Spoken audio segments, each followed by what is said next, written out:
ఈరోజు స్థానిక తల్లాడ మండలం మల్లవరాని గ్రామానికి చెందిన ప్రభుత్వ పాఠశాలలో ఈరోజు కటికి వెంకయ్య నాయుడు రాఘవ స్టీల్ సిండికేట్ వారు వాళ్ళ అమ్మగారైన బాయమ్మ గారు తండ్రి గారైన చంద్రయ్య గారి జ్ఞాపకార్థం ఇక్కడ పిల్లలందరికీ కూడా ఒక ఎలక్ట్రానిక్ పరికరాన్ని మౌత్ స్పీకరు అందించడం జరిగింది.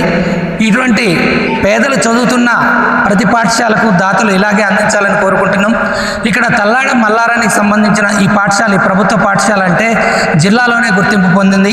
ఇక్కడున్న విద్యాశాఖ అధికారి కానీ అదేవిధంగా ఉపాధ్యాయులు కానీ వారి యొక్క కృషిని ఈ విధంగా చూడొచ్చు. మీరు చూస్తున్న ఈ పాఠశాల ప్రైవేట్ పాఠశాల కంటే కూడా ధీటుగా ఉంది. ఇక్కడ ఎన్ని రకాల వసతులు ఉన్నాయి ఏంటనేది మీరు ఈ స్క్రీన్ మీద చూస్తున్నారు. పిల్లలు చదివే విధానం కానీ, పిల్లలకి నేర్పే విధానం కానీ, ఉపాధ్యాయులు ఏ విధంగా నేర్పుతున్నారు, ప్రతి ఒక్కళ్ళు కూడా ప్రైవేట్ పాఠశాలకు పంపొద్దు, ఇదే పాఠశాల ప్రభుత్వ పాఠశాలకే పంపాలనే విధంగా ఈ యొక్క పాఠశాలను తీర్చిదిద్దడం జరిగింది. అనేక మంది దాతలు, సామాజిక కార్యకర్తలు ఈ యొక్క పాఠశాలకి అనేక విధాలుగా చేయూతనందించారు. ఇదే కోణంలో ఈరోజు కటికి వెంకయ్య నాయుడు రాఘవ స్టీల్ సిండికేట్ వారి దంపతులు వాళ్ళ వెంకయ్య నాయుడు గారి తల్లిదండ్రుల జ్ఞాపకార్థం అందించడం శుభసూచకం. వారికి మన ఎస్పీఎస్ ఛానల్ తరఫున కూడా ప్రత్యేకంగా ధన్యవాదాలు తెలియజేస్తున్నాం.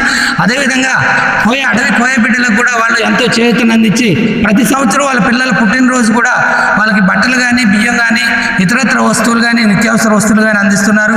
మీలో ఎవరైనా దాతలు ఉన్న ఎడల ఈ విధంగా మీకు తోచిన సాయం మీరు చేయాలని, మనం ఎప్పటి వరకు ఉంటాం ఏంటనేది మనకే తెలియదు. కాబట్టి మనం ఉండగానే ఒక పేరు అనేది సంపాదించుకోవాలి.